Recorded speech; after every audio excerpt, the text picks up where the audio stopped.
Nós temos agora mais 2 cânticos. Te exaltamos, ó Cordeiro Santo de Deus.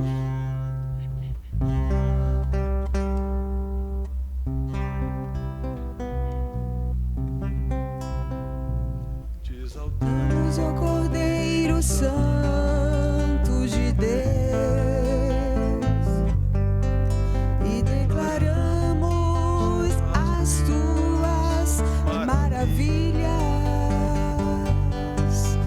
Teu Espírito se manifestará nesse dia, trazendo vitória às nossas vidas.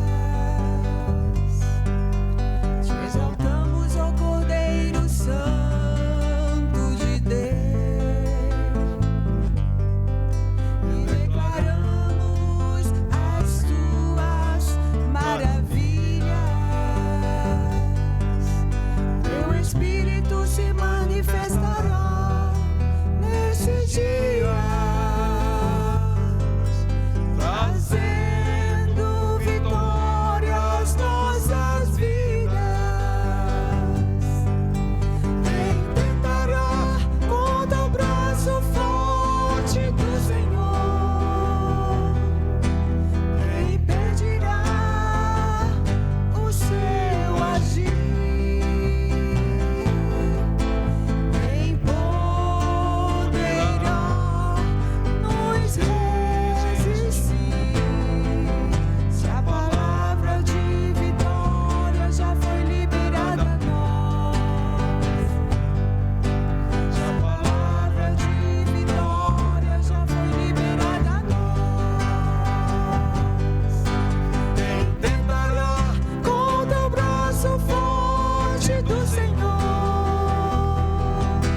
Apocalipse. Digno é o Senhor.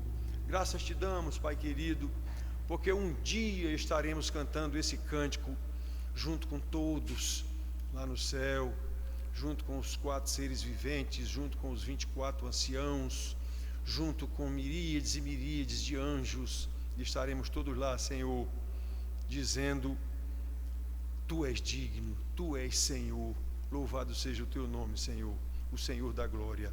Amém. Pode sentar, meninos.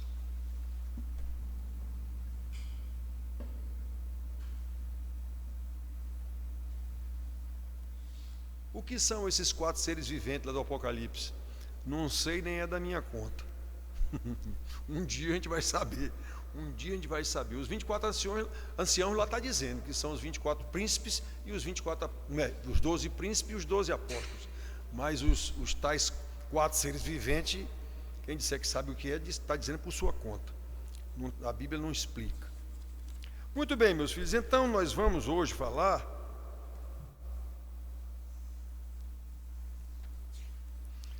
sobre a essência da pregação de Jesus. Escutou, né, Caio? A essência da pregação de Jesus. Em Marcos 1, 14 e 15. Paulo mandou para mim 2 vídeos de um camarada que anda pregando pela rua aí, chamando o povo ao arrependimento. Não sei, nunca vi, não sei quem é. Paulo está 100% certo. O que ele está dizendo aí não tem um único erro. Agora o que ele está dizendo aí, o povo não sabe o que quer dizer isso. Está todo mundo aí só vendo quem é esse doido.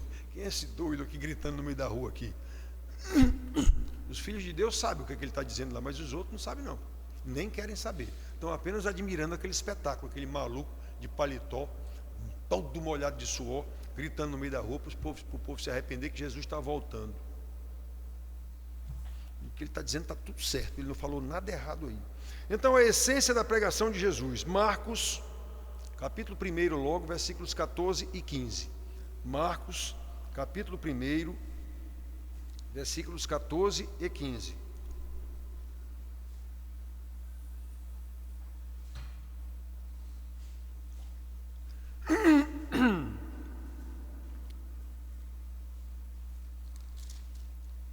Diz assim o evangelista, escritor, segundo a tradição, o primeiro evangelho escrito, foi o de Marcos.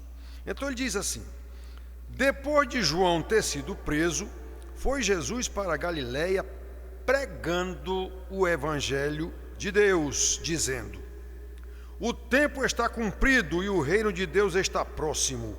Arrependei-vos e crede no evangelho. Olha a essência da pregação de Jesus.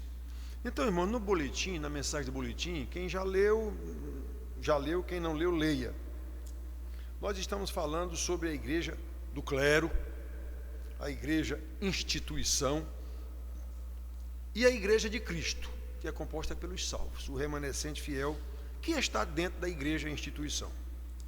Santo Agostinho falava da igreja visível e igreja invisível, referindo-se aos salvos, como a igreja invisível, e aos que são apenas membros de igreja, referindo-se às igrejas visíveis, às instituições. As igrejas do clero que eu falo, as igrejas de dono, todas elas têm dono. De alguma forma tem aqueles que se empoleram lá no trono de Moisés, no banco de Moisés, como Jesus dizia, e não saem mais. Então, com base na realidade da igreja, eu digo para vocês isso aqui, em todos os estudos, de alguma forma a gente fala isso, nós podemos afirmar sem medo que, assim como Israel no Velho Testamento, a igreja perdeu a noção da sua identidade como povo de Deus e não sabe mais qual é a essência do seu ministério. A igreja pensa que a importância está nela, por ela, pelo que ela faz. Não está. Eu já preguei aqui uma vez, a igreja não tem uma missão, ela é a missão de Deus para continuar salvando os seus eleitos. Ela não tem uma missão, ela é a missão de Deus. Então, nesses 2 versículos, nós vemos o início do ministério de Jesus, logo após ter sido batizado por João, está dito aqui, João foi preso, logo após ter sido tentado por Satanás, e vemos qual era a base, qual era a essência da sua pregação. Aqui nós devemos lembrar que Cristo é o cabeça da igreja, como Paulo explica na carta aos Colossenses, e a igreja é o corpo de Cristo, como Paulo explica na carta aos Efésios. Essas duas cartas são complementares. Efésios trata da igreja como corpo de Cristo e Colossenses trata de Cristo como cabeça da igreja. Então nós temos que entender isso. Portanto, em seu ministério de pregação do Evangelho, a igreja deve refletir a relação orgânica que ela tem com Cristo. Total submissão da igreja a Cristo. Qual foi a pregação de Cristo? Ele mesmo disse: eu vim aqui chamar pecadores ao arrependimento. É esse o papel da igreja. A igreja não é para ser clube sócio religioso, muito menos político, muito menos ainda comercial, como é. A igreja não tem mais nada a ver com o seu ministério, nada. A igreja faz prosélitos e sabe disso. Detalhe, os donos da igreja todos sabem disso. Então nós devemos observar em primeiro lugar, nesses dois versículos aqui, sobre a essência da pregação de Jesus, a maneira pela qual o nosso Senhor começou o seu ministério, pregando o Evangelho de Deus. Versículo 14, Jesus saiu por toda a Galileia, pregando o Evangelho de Deus. Por isso Paulo diz que pregar o Evangelho é uma excelente obra. Ele diz lá em 1 Timóteo 3,1, se alguém aspira ao episcopado, pastorado é a mesma coisa, se alguém aspira ao pastorado, excelente obra almeja. 1 Timóteo 3,1. Então, irmãos, esse foi o ofício de Jesus em seu ministério terreno. Eu vim aqui chamar pecadores ao arrependimento. Antes da consumação na cruz do Calvário, foi isso que o Senhor Jesus fez. E para isso ele preparou os seus 12 discípulos para continuarem a obra.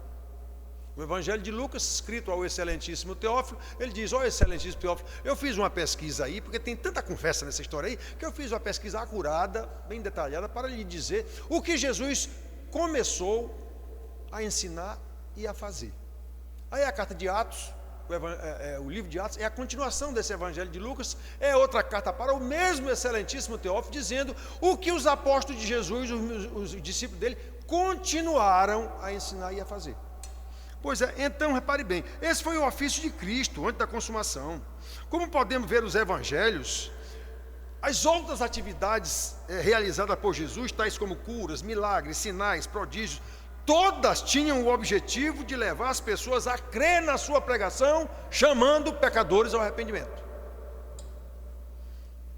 Os milagres não tinham por função salvar ninguém, não. Milagre não salva ninguém, não. O episódio dos 10 leprosos é muito explicativo. Ele curou 10 leprosos, só um voltou para agradecer. Não está dizendo que o cara foi convertido, não. Voltou para agradecer, só um. Voltou para agradecer. Então, milagre não cura ninguém, não. Essas pessoas que chegam na igreja dizendo que foi convertido porque foi curado no milagre, essa pessoa está indo pela emoção só. Ele não foi chamado ao arrependimento.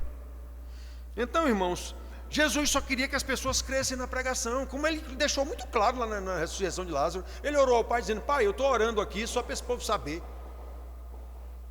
Só para esse povo saber da minha glória contigo e da tua. Pronto, eu vou chamar agora Lázaro. Sai, Lázaro. Ele saiu. Quer dizer, Jesus disse. Ele não curou Lázaro só para o povo ver que ele tinha poder até sobre a morte. Então, irmãos, chamando pecadores ao arrependimento. Era isso que Jesus, por isso que Jesus fazia milagres. E isso aconteceu desde lá do Êxodo. Ele disse para Moisés: olha, tu vai fazer isso, joga o cajado, e vai, para o pessoal saber que eu sou o que te mandou. O milagre tem uma função só de autenticar a palavra de Deus, só isso. Nós não precisamos mais de milagre hoje. Nós temos a palavra de Deus aqui para nós. Então, irmãos, foi com essa mesma finalidade que Jesus concedeu poderes aos seus apóstolos, para que eles fizessem milagres, para que as pessoas crescem no que eles estavam pregando. Em Atos tem várias situações dessas, no Atos dos Apóstolos. Em 2 Coríntios 12:12, Paulo diz: olha, são essas as credenciais. As credenciais do apostolado foram apresentadas entre vós aí, como ele diz, com toda a persistência, por sinais, prodígios, poderes miraculosos. Os apóstolos tinham poder para fazer milagres só enquanto eles estavam pregando o evangelho. Depois que pregaram, eles não fizeram mais milagre, não.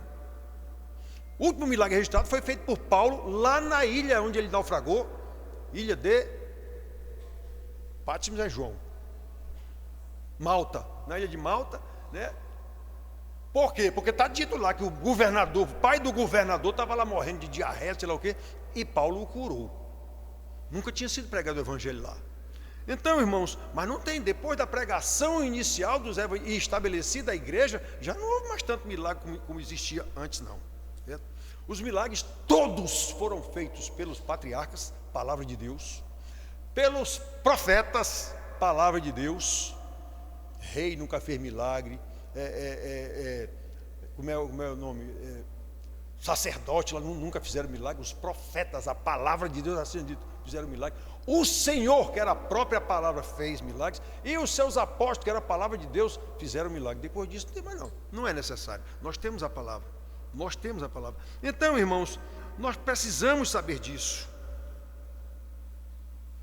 Nós não precisamos mais de milagres para crer em Jesus, porque o maior de todos os milagres, que é a conversão de um pecador, a salvação de um pecador.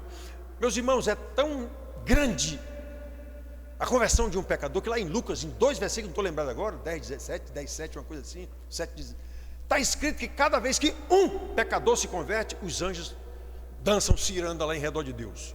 Um pecador se converte, a festa no céu. Isso é para vocês terem noção da importância e da grandiosidade da conversão de um pecador.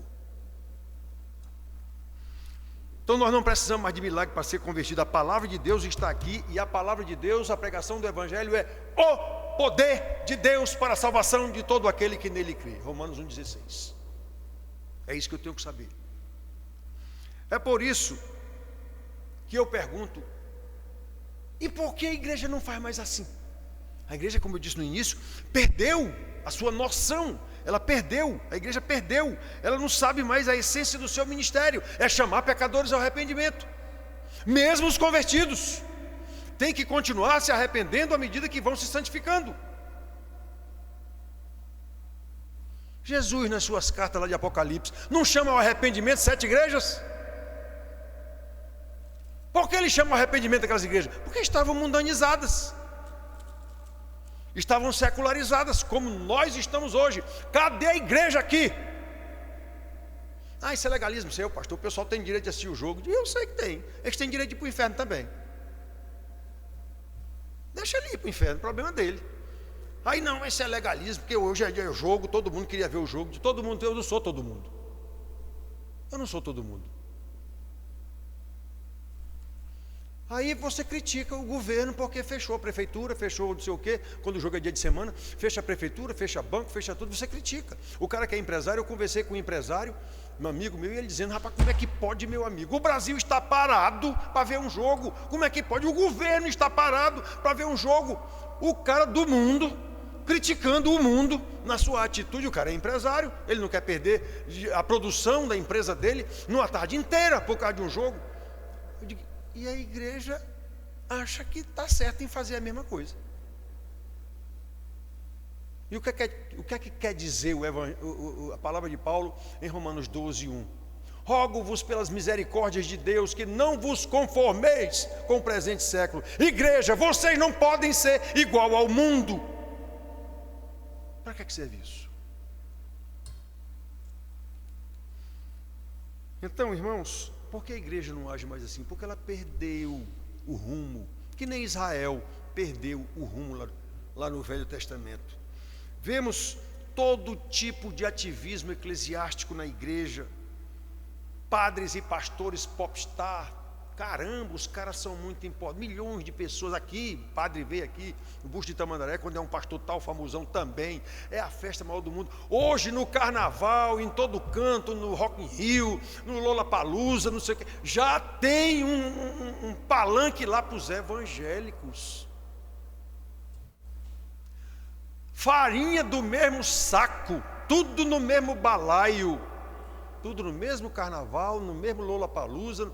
Caramba! Aí alguém ainda aplaude a igreja porque levou os evangélicos para cantar lá dentro do inferno.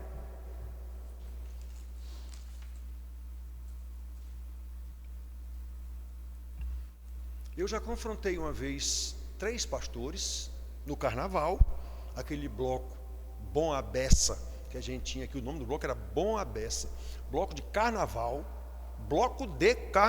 desfilando no carnaval, juntamente com os outros blocos, tinha lá um bloco de crente. Aí aconteceu de chover, e nessa época eu tinha lá aquele posto 99 lá, aliás, o posto Select, com Ari Vilhena.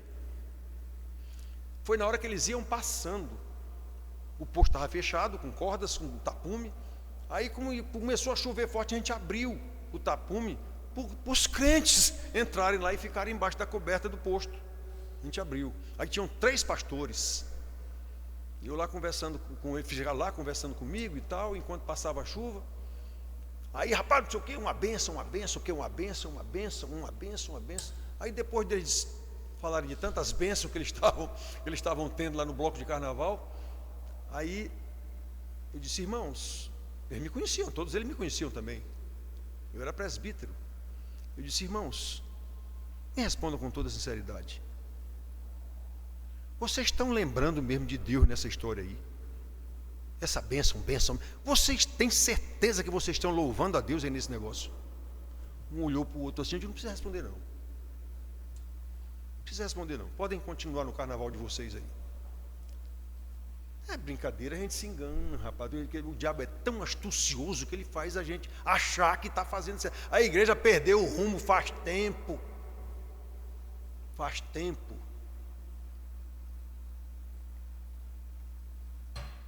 E não percebe isso.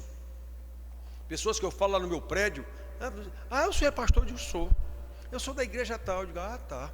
Olha, mas a minha igreja lá é uma benção. Pessoal, tudo é uma benção. Minha igreja lá é uma benção. Aí ele começa a dizer o que é a benção. Entretenimento, festa, clube não sei de quê, clube não sei de quê, clube não sei de quê, grupo não sei de quê. Eu digo, tá, sua igreja é uma benção. Então, irmãos, por que a igreja não chama mais ninguém ao arrependimento? Ela quer apenas atrair pessoas, prosélitos. Interessante que no tempo de Jesus já existia isso. Ele diz isso aos fariseus: vocês rodeiam mar e terra para fazer um prosélito, e uma vez feito, o tornais 2 vezes mais filho do inferno. Pois é exatamente o que a igreja continua fazendo hoje, fazendo prosélito. Igrejas grandiosíssimas, cheias de gente, com uma atração aqui na frente, bandas e mais bandas, cantor artista, pastor artista, todos manipulados.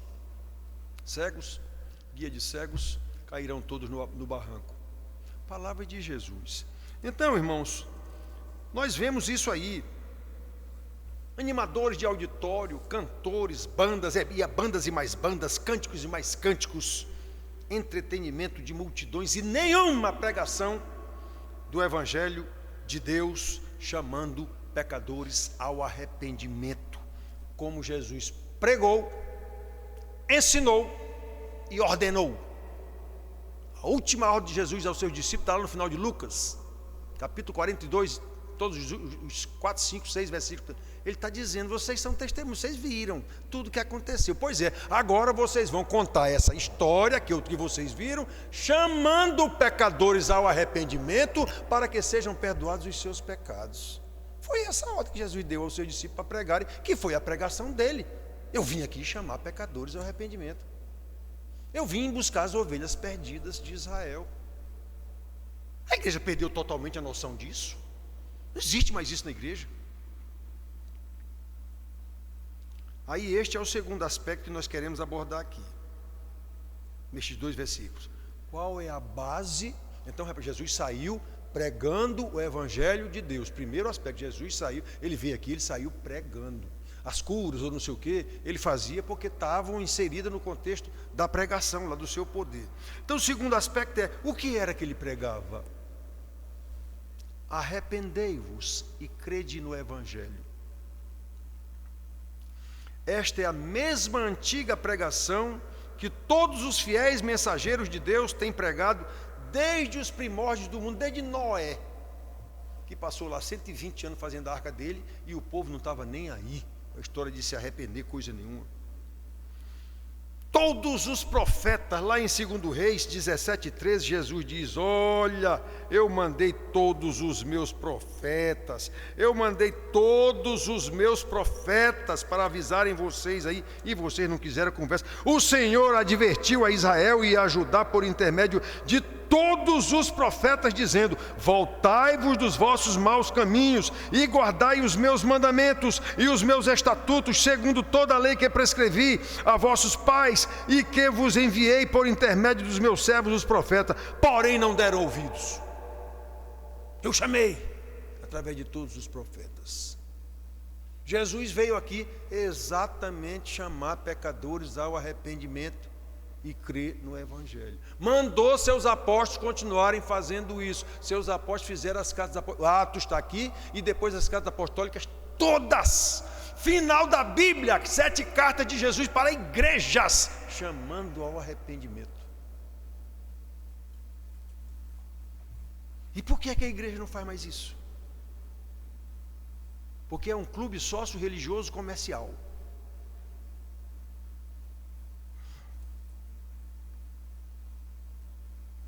A essência da pregação de todos os fiéis pregadores que tem na Bíblia é: arrependei-vos e crede. O apóstolo Paulo, em seu discurso de despedida aos presbíteros lá de Éfeso, lembra que ele pregou em todas as oportunidades o arrependimento para com Deus e a fé em nosso Senhor Jesus Cristo. Atos capítulo 20, versículo 20 e 28. Ele está lá se despedindo, dizendo: vocês sabem o que foi que eu preguei para vocês aqui. Preguei arrependimento para com Deus e a fé em nosso Senhor Jesus Cristo. Foi isso que Paulo pregou e pregava lá o tempo todo.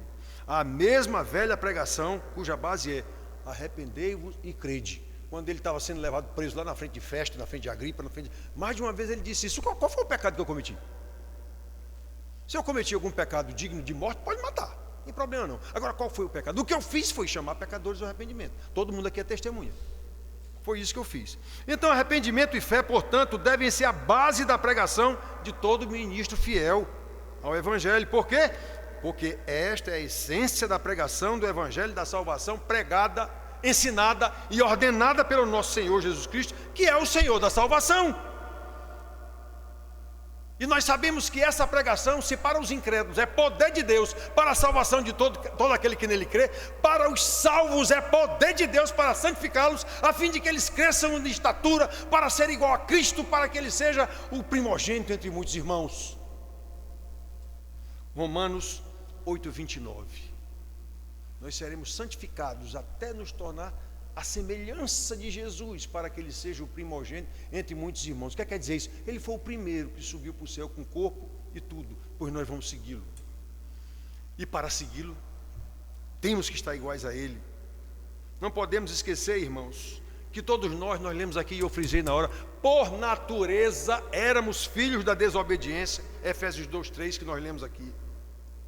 E por isso mesmo nós, os salvos, precisamos nos arrepender constantemente, precisamos ser admoestados, encorajados constantemente, por causa do nosso comodismo e conformismo com o mundo. Por isso é que Paulo escreve: não vos conformeis com o presente século. O que é conformar? Tomar a forma. Não tomem a forma desse mundo, não vivam como eles vivem. É isso que quer dizer. E somos exortados, encorajados a crescer na fé. Lembra da pregação do domingo passado? Bem-aventurado é aquele que medita de dia e de noite na palavra do Senhor, e tudo quanto ele fizer prosperará, será bem sucedido. O homem não está falando aqui em bens materiais, não. Ele está falando de salvação, é de relação com Deus. Somos exortados a crescer na fé pelo estudo diligente da palavra. Se há uma coisa que nenhum irmão dessa igreja vai ter condição de se desculpar lá diante de São Pedro na hora de entrar no céu: rapaz, olha, eu não estou lá muito bom aqui não, porque eu não fui ensinado na minha igreja. Está aí uma coisa que irmão nenhum dessa igreja aqui pode dizer. Há 20 anos eu estou aqui. Nós temos pelo menos 3 aulas de discipulado por semana aqui. Domingo de manhã com a escola dominical, com a aula que eu dou para os meninos, adolescentes e jovens. É segunda, é? Segunda-feira, 7:30 da noite, discipulado. ensino da Bíblia, contextualizada imediatamente para nós, seja qual for o versículo, do templo lá do Velho Testamento ou do Novo Testamento, contextualizada imediatamente para a nossa cultura e a nossa vida aqui. Quinta-feira, de novo, 1h30 de aula aqui. Então ninguém vai ter essa desculpa. Eu não fui ensinado. Precisamos ser exortados a crescer pelo estudo diligente da palavra, confiante no Senhor que já nos salvou. A vida de um salvo precisa demonstrar arrependimento e fé sempre crescentes. Arrependei-vos e crede. Portanto, irmãos, à luz da pregação de Jesus, nós precisamos fazer uma autocrítica. Vocês sabem que eu faço isso em toda a pregação. Nós precisamos fazer uma autocrítica sobre como está a nossa vida, como está a nossa casa, como está a nossa família, como está a nossa igreja. Está aqui como está a nossa igreja. Nós demonstramos na prática esse arrependimento e fé que Jesus chama? Será que nós já abandonamos e continuamos abandonando a cada dia os nossos pecados, que nós conhecemos muito bem, se é que somos convertidos? Aquele que não consegue discernir os seus próprios pecados não é convertido. O Espírito Santo não está nele, por isso que ele não consegue discernir nem os próprios pecados. Ele vê o dos outros ele é doutor para enxergar. Então, irmãos, será que nós já abandonamos e continuamos abandonando nossos pecados a cada dia? Será que nós nos entristecemos quando não conseguimos evitar o pecado e sabemos que nesse caso estamos em franca desobediência à palavra de Deus? Aí nos entristecemos: oh meu Senhor, de novo fraquejei, me ajuda, meu Senhor. Será que nós temos consciência do quanto precisamos da graça de Deus? Eu falo isso aqui sempre, irmãos, nós precisamos da graça de Deus o tempo todo. Na condução do Espírito Santo, na comunhão dos irmãos.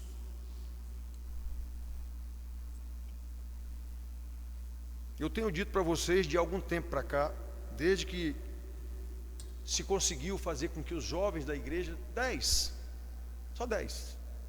se reúnam, toda semana eles se reúnem para estudar e me perguntam. Eu não estou lá com eles mesmo, eu ensino domingo de manhã aqui, e segunda e quinta, muitos deles estão aqui no estudo. Aí eles se reúnem por sua vez sozinhos para estudar a lição da escola dominical e me perguntam. Quando eu estou presente, às vezes acontece de eu estar presente, eles me perguntam lá na hora. Será que nós temos consciência de que essa condução do Espírito Santo invariavelmente está na obediência à palavra de Deus? E para eu obedecer à palavra de Deus eu tenho que conhecê-la, e para eu conhecê-la eu tenho que estudá-la com diligência, porque é a sua palavra que Ele mesmo inspirou e deixou para o nosso ensino, como Paulo diz em Romanos 15:4, tudo que outrora foi escrito para o nosso ensino foi escrito, pois é, para que pela consolação e encorajamento da palavra tenhamos esperança. Que esperança? Estou bem certo. Ok, eu estou bem certo. A gente às vezes sabe do amor de Deus, e o homem que nós cantamos aqui no hino da agora aqui. Mas eu sei em quem tenho crido, e eu estou bem certo que é poderoso para guardar o meu tesouro, ou o meu depósito, algumas versões têm escrito assim, até o último dia. Eu sei disso, eu tenho certeza disso. Se nós sabemos dessas coisas, irmãos, se as respostas forem positivas das perguntas que eu fiz agora, então nós temos nos esforçado em estudar a palavra de Deus e crescer descansados. Mas eu sei em quem tenho crido, e estou bem certo que é poderoso. Guardará, pois, o meu tesouro até o dia final. Eu tenho certeza disso. Eu ando nessa fé, nessa esperança. Nós cremos nisso mesmo, irmãos, ou isso é só papo furado de igreja?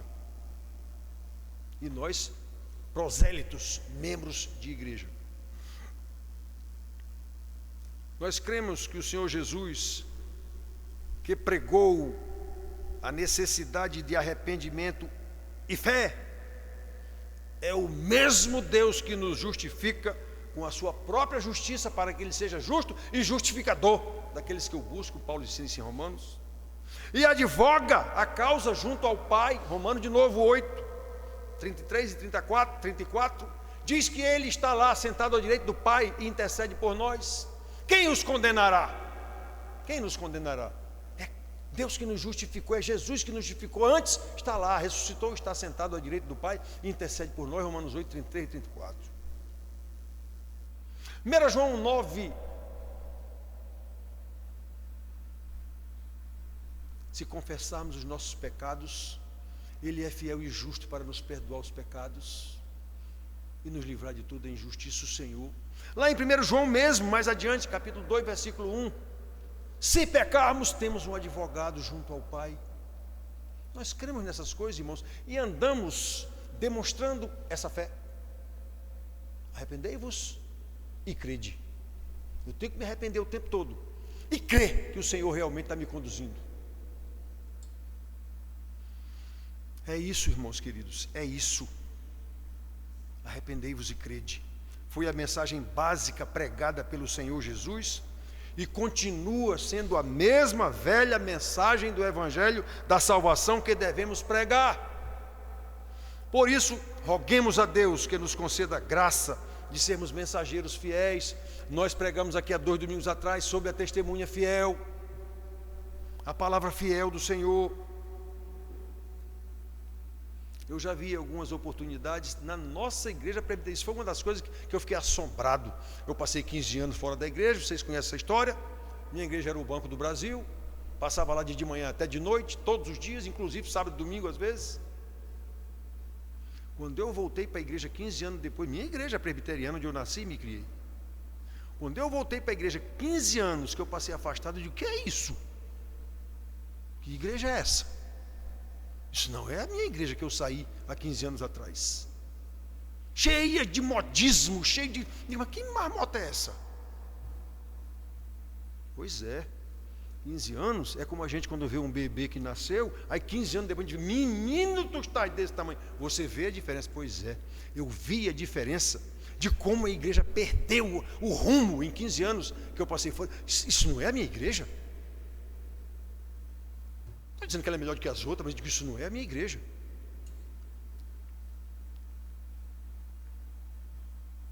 E continua sem ser a minha igreja. Sou presbiteriano, nasci na igreja presbiteriana, me criei na igreja presbiteriana, passei 15 anos fora, voltei para a igreja presbiteriana, que não é mais a minha igreja, mas eu continuo sendo um pastor presbiteriano até me botarem para fora, porque a minha palavra vai ser sempre essa.